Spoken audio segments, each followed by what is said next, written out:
Well, good morning, Interbet fans, and welcome to the preview for Vaal. We're 6th of August, Thursday, 6th of August, and a really interesting card because there are a number of first-timers that look like they come into the race with a chance and certainly have been backed. So let's start with the Pentrometer 21, 5 meters false rail, and we kick off at 20 to 12 with the maiden plate fillies and mares that go 1,200 meters.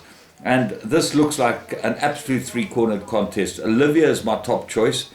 She's got the form, she gets a very good rider, and she looks to be improving. She's only had a few runs, so she could be a big improver. The other one is Miss Venezuela, ran a very nice first race, and the jockey rides her again, so it was a work riders race for the Paul Peter stable. They have a very interesting card today. Paul Peter, he has a lot of runners, and he will hold the key, as will Mike de Kock, as we'll see later. And number 2, St. Joseph Lily, comes into the race with some sort of form. Race 2, maiden plate, Colson Geldings, 1,200 meters. I make it a two-cornered contest. I like Quadro Passi, number 1, and 7 Accomplished. I think those are the two of the horses that are exposed. Now, the unexposed horses is Nafura from the Mike de Kock stable, the Soft Falling Rain, 6 to 10. Take a close look at this horse cantering down. There might be value in some of the others, certainly as each-way bets, but the money has been put on these horses of Mike de Kock's. And certainly the same with race 3, which is maiden plate Colson Geldings, and Alkaka. Callum Murray rides. He's a Medaglia d'Ora gelding, and he is 8 to 10. What are the ones that can beat him? Well, I think Paul Peters' runner Nuss is the big danger. It's interesting that Stratham didn't get the ride. He rode it last time and got just beaten, ran 3rd. And now gets Luke Ferraris, and I think this horse is the horse that they've all got to beat. Harry's Secret might improve, as might Jet Cat, but Nusply, and the first time it looked like the 2. Race 4, interesting race, maiden plate, 1,800. G.I. Joe always seems to find something to beat him, and as we saw last time, we found the one to beat him, Karen, and he can get beaten again because he just doesn't go through with it. He moves up like he can win, and he should win this. This is a really poor maiden. What are the others? Well, Royal Tiger gets a blinkers, number 4, so that might improve him. Smart Deal's got some form, but had 31 runs, 14 places. Master Mariner might improve. He's relatively unexposed. So basically, if one doesn't win, I think anything can win it. So that's how you should start your pick 6. Race 5, maiden plate, 1,800 meters, 2 horses. Actually, it's 2 horses and then anything else. And I'll tell you why. Because number 1, Wonderful Rock, certainly improved last run, gets Craig Zaki. That's a big plus. Number 2, Nabella. The draw is against it, but got the best form in the race. St. John Gray's runner with Devon Abeb. Drawn 17. Doesn't matter how long the straight is, and the straight's long and you've got a 5-meter false rail.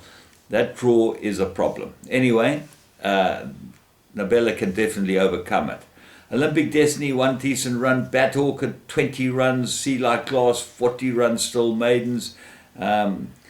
Euphoriant, improved last run for Robbie Sage. Watch closely. Certainly didn't run a bad race last time out. It's a very difficult race indeed. Let's move on to race 6, which is Fillies and Mares Handicap, 2,000 meters. And Paul Peter holds the key here. He's got Heartstrings, Pilgrim's Progress, and they certainly look like they've got, and Crime Scene, and I wouldn't leave Crime Scene out of anything. With a 2.5 claimer, gets 51 and 50 and a half to carry. Definitely, if stays, will be a runner.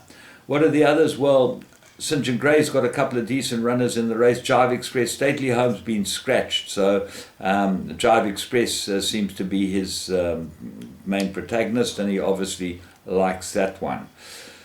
Franklin, I think this comes into the race with a big chance. I really like its chances, and really most of them have got some sort of chance. So I'm going to go the field. Race 7, 2,000 meters, and it's Fillies and Mares Handicap as well. and another one where you've got to go the field. So those two legs, I'm going to go the field. I'm going to play short in the other legs, but I'm going field. And I'll tell you why. Also, like last year, won a maiden handicap. Okay, it got 7 points for winning the maiden handicap, and I wouldn't think that it could win a race like this. She is relatively unexposed, so she's shortish in the betting. What can win it? Spirit Law, number 1 on the card. Craig Mayhew, Samanga Kamala, definitely got a chance. Plumfield, David Nevenhuizen's runner, number 2, got huge chance. Sammy Musa, St. John Gray's runner, also big chance. Ideal Cut, Gary Alexander's runner, big chance. Maybe we can cut it to those horses only.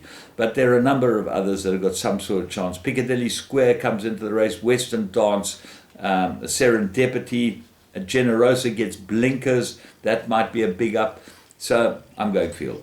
Because here's where we can tighten it up. Race 8, 1,000 meters, merit rated handicap. Bold Ransom's the favorite. I think he's the right horse, and the horse they've all got to beat. There's only one horse that really does concern me here, and that is Nartha from the Mike de Kock stable. I think this horse has got tons of ability. He's now a 6-year-old, entire. So they obviously think a lot of him, and if Mike de Kock has got to the bottom of him, Randall Simon sticks with him, he might be a big danger, but only the 2 horses. Race 9 is a divided handicap. They go 1,000 meters. And 1 King of the Delta is the horse they all got to beat. Stuart Pettigrew's horse gets Luke Ferraris. He looks like the right horse. Garden Party's a young horse that has got plenty of potential. And the soft foaling roan from the Paul Peter yard goes into the play. What else is there? Captain's Fort, I think that's got a chance on his run before last behind a Pillar of the Earth. Pierce Stradham rides it. Touch of Fate. This looks like a big improver over 1,000 meters. Put it into all your play. And Persica back over the 1,000 as well from St. John Gray's yard. So we're going short in a couple and fields in a couple. Looks like a good day. If you get a couple of big results, you could get a very, very good payout. From me, James Goodman, remember, bet with Interbet. They at least will pay you out when you have a winning bet. Not like the problems we're having with Hollywood bets at the moment, and you probably read it all over the social media pages. They are in my bad books, and I'm certainly going to do my very best to get some justice out of them.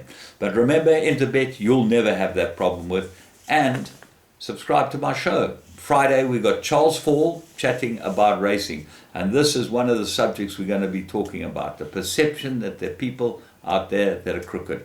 We will sort it out. Join me then.